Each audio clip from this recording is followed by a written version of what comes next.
everyone. Welcome to English for You. I'm Mike. And I'm Reese. And today, Reese, we are journeying to Northern Europe.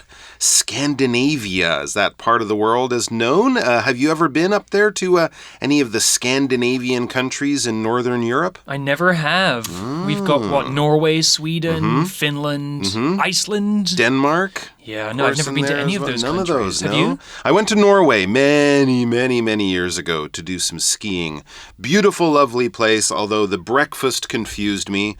I was a young North American kid. I was used to, breakfast cereal or things like that. And there they had their traditional Norwegian smorgasbord.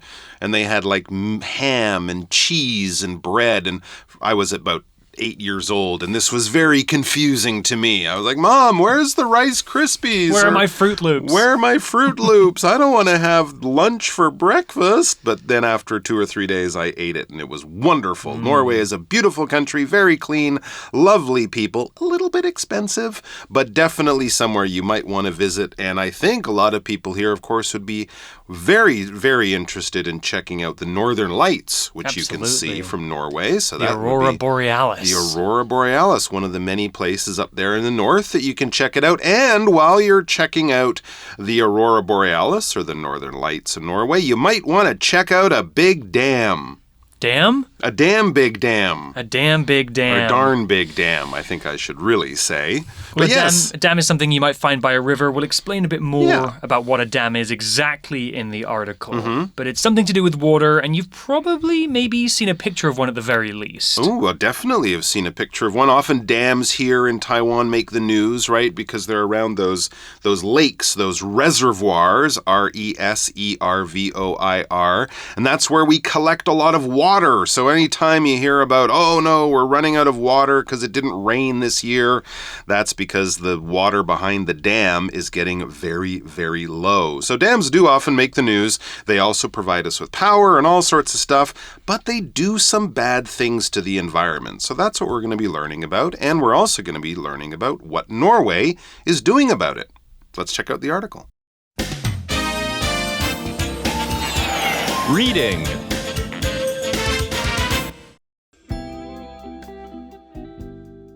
Norway destroys dam to bring back fish. For more than 100 years, the Tromsø River in Norway was blocked by a 7-meter-high dam. The dam had been unused for over 50 years. It was interfering with the natural swimming routes for fish. In January, the Norwegian government freed these routes by exploding the dam with dynamite. Dams and rivers can become a problem if they block fish's swimming routes. Some types of fish must travel thousands of kilometers before their life cycle can be complete. One type of trout in the Tromsø River, for example, had only been able to live and multiply in the lower 950 meters before the dam. Now that the dam has been destroyed, they are able to swim 10 kilometers upriver. Dams also restrict the movement of natural materials, and they change the direction of rivers. This can wipe out places where fish can multiply. The destruction of the Tromsø River Dam, however, brings hope. The dam's destruction is part of a move to remove things no longer in use from Europe's rivers. Possibly, larger numbers of fish will soon be in the rivers once again. All right, are you ready to talk about a dam? I am. Let's have a look. For more than 100 years, the Tromsø River in Norway was blocked by a 7-meter-high dam. Well, by dam standards, that's pretty small. Yeah, it's not too big. Well, what is a dam? It's in the title of the article. A dam, spelled D-A-M, is a huge wall that has been made to stop the water of a river from flowing. We build dams to collect the energy that's created by flowing water. It's hydro energy.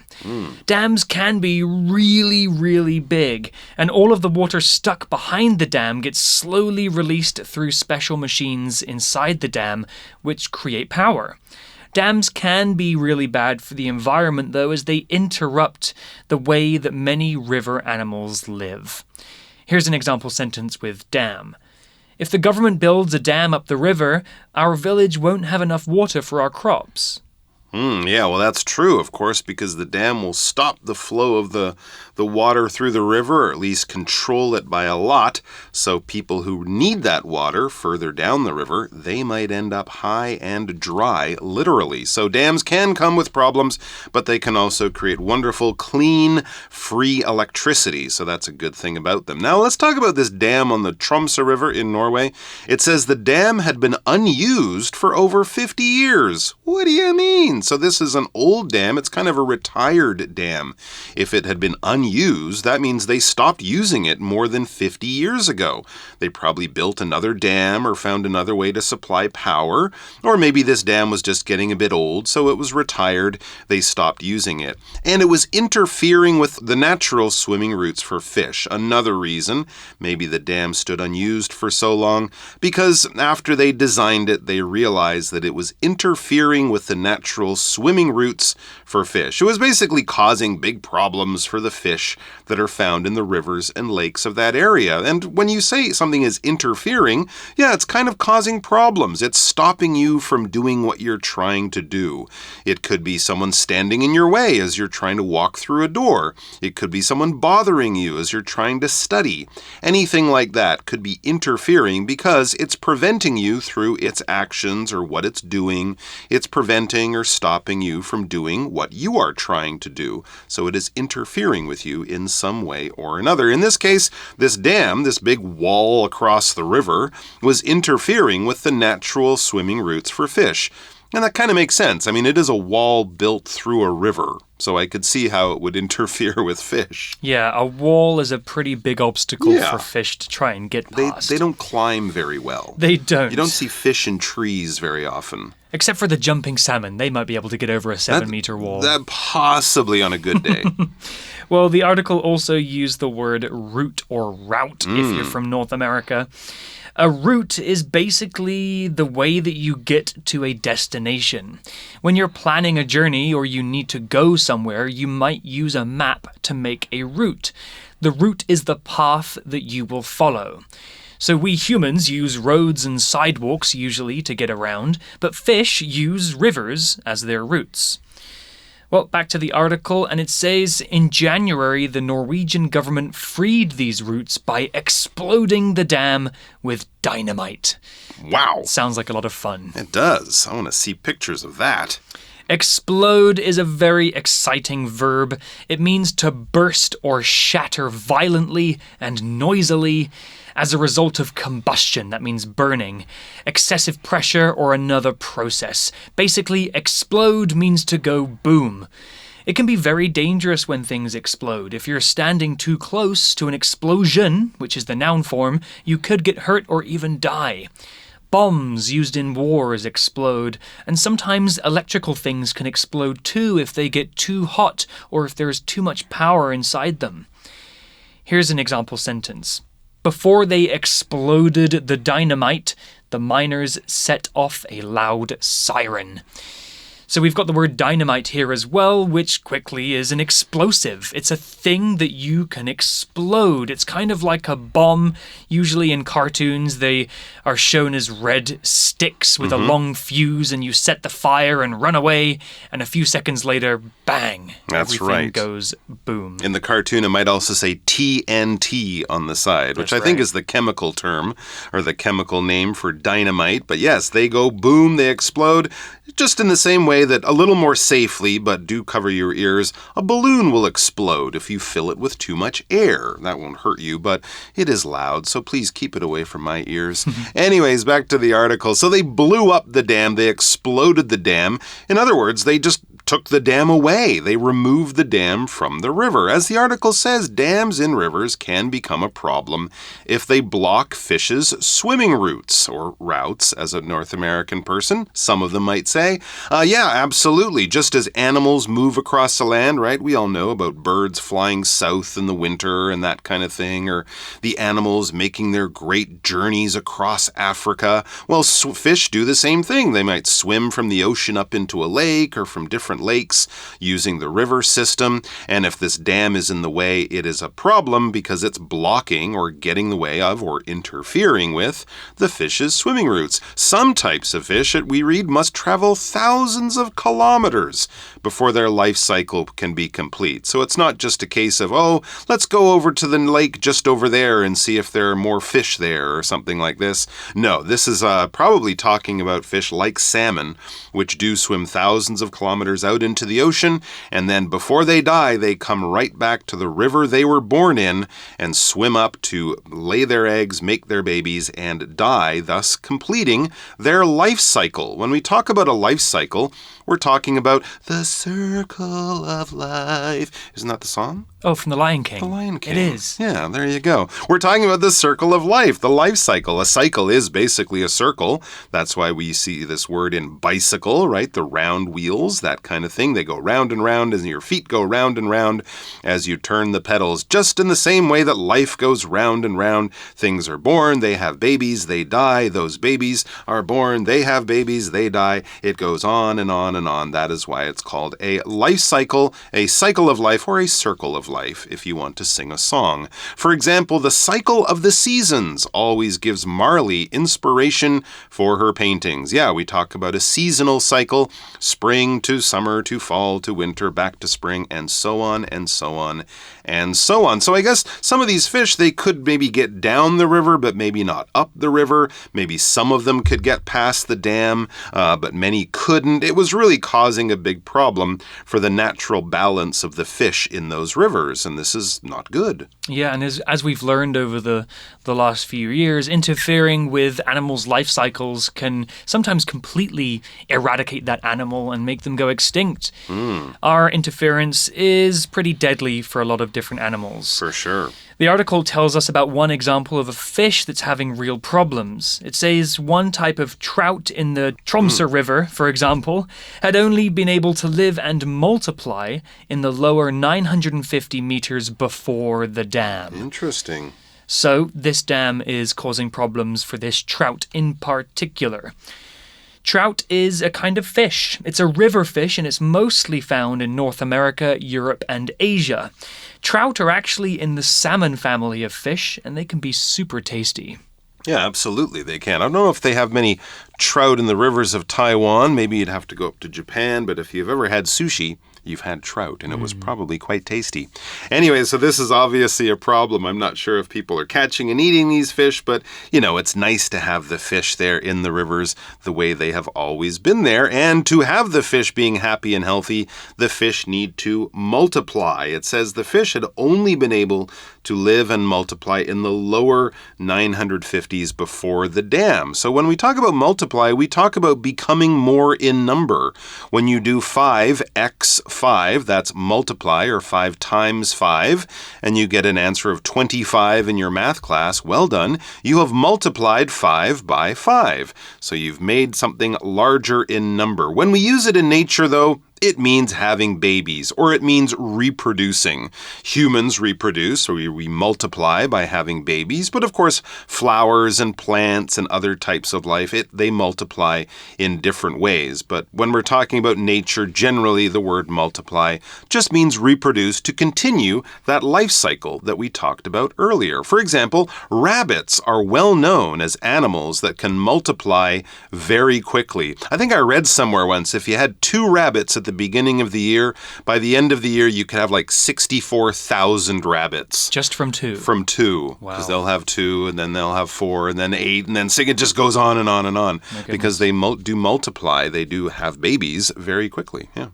All right, back to the article. It says, now that the dam has been destroyed, that's the trout, they are able to swim 10 kilometers upriver. Oh, what a life they're living now. They were stuck in a slightly less than 1 kilometer, 950 meters. Now they have 10 kilometers. That's 10,000 meters. Now that the dam has been destroyed, they can swim right upriver. Dams also restrict the movement of natural materials, true, and they change the direction of rivers. Yes, they do. They do have a big effect on the land and the environment around them. At the beginning of that first sentence, we saw the expression, now that the dam has been destroyed. When we say now that, we're kind of talking about a situation that has changed. Now we're in the changed part, so it changed from A to B. Now we're talking about A. Now B is true. Now B is the reality. Things are going to be different. So the dam wasn't destroyed before. It has been. So now that it has been, now that it's been destroyed, the fish have freedom. Freedom fish. Oh, lovely. I like the sound of that. Great. Although the idea of swimming 10 kilometers upstream or upriver doesn't sound like a lot of fun to me. That's a good point. I hope they have lots of places to stop along the way. Well, the article used the word destroy. It said that the dam had been destroyed. To destroy means to end something's existence by completely breaking it apart, attacking it, or damaging it. We often use destroy for things. Like if a plane crashes into a building, both the building and the plane will probably be destroyed. If you throw your smartphone at the ground really hard, you can probably destroy it. To destroy means to break something so much that it cannot be used again.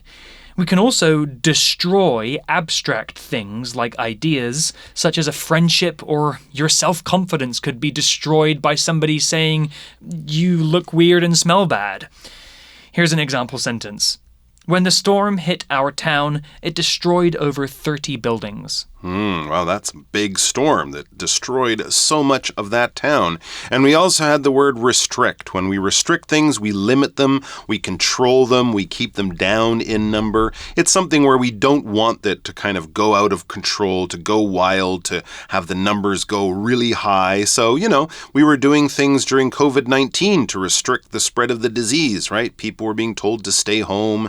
They had to wear masks when they went out. We had all these rules, and that was trying to restrict or control the spread of a dangerous disease, which of course makes good sense. Here's something else that we will sometimes see being restricted at times. The police put up metal barriers to restrict the movement of the crowd. If they're expecting huge crowds of people in a certain place, the police will be there to restrict what people do or to restrict where people go, because you don't want people just wandering around, possibly getting hurt or getting in trouble or things like that.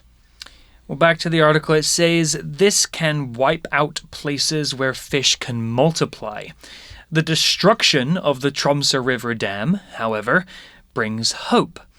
So with destruction, we have hope. By getting rid of this dam, we can give these fish another chance to thrive and survive and reproduce. The article said wipe out. Wipe out is a verb phrase that's kind of like destroy, but this time the phrase means to make something completely disappear. We often use wipe out when we're talking about a species of animal being killed, so much so that there are not any left. We often say that the meteor that hit the Earth a long time ago wiped out the dinosaurs. If we're not careful, our behavior as humans could wipe out many other animal species. For example, humans wiped out the mammoth about 10,000 years ago because we kept hunting them until there were none left.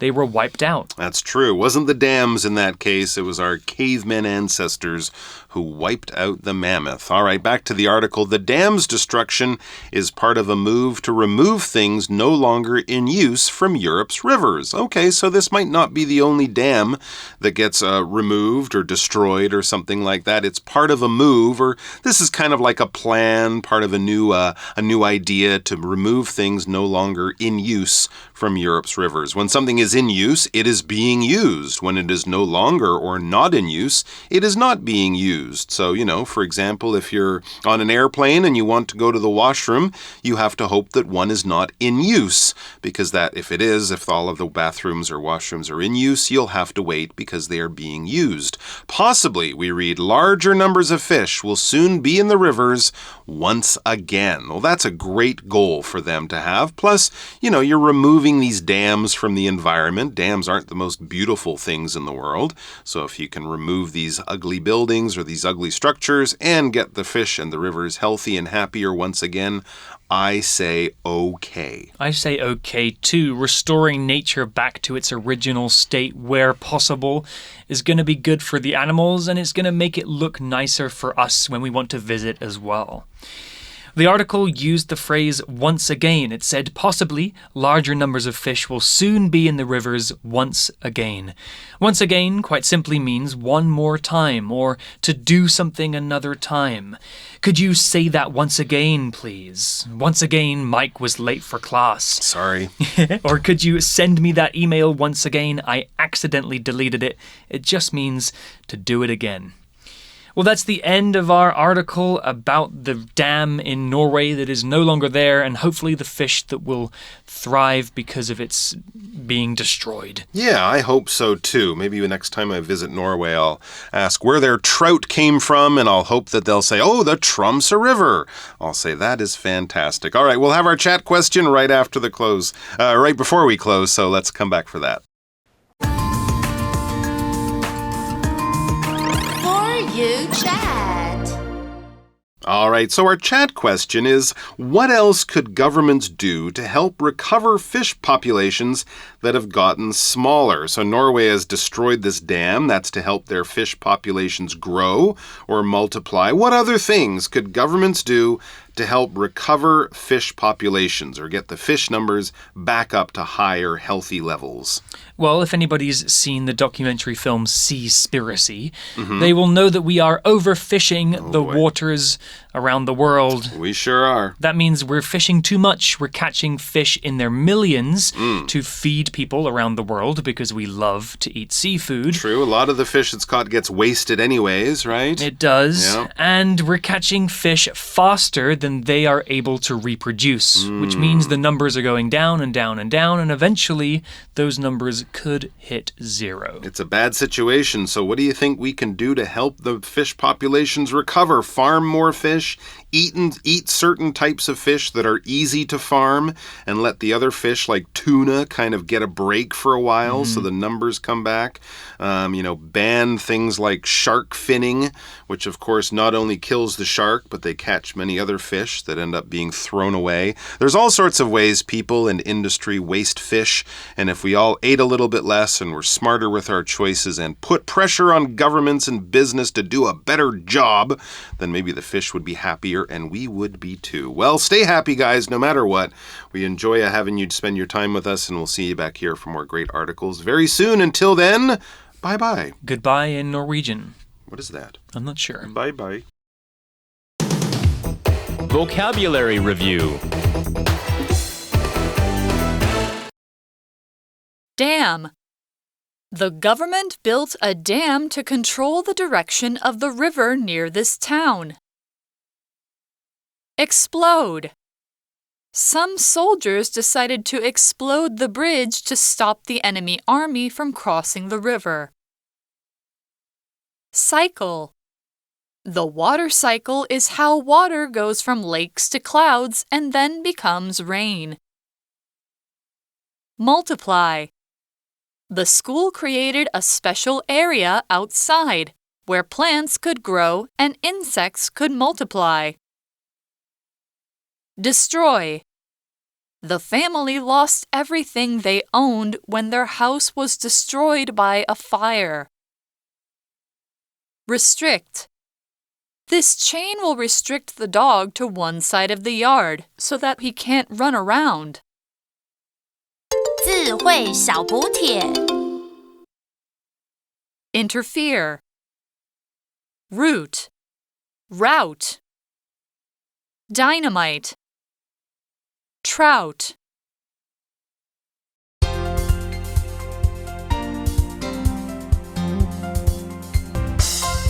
以上节目是由活用空中美语制作，活用空中美语杂志，请洽询全国各大书店。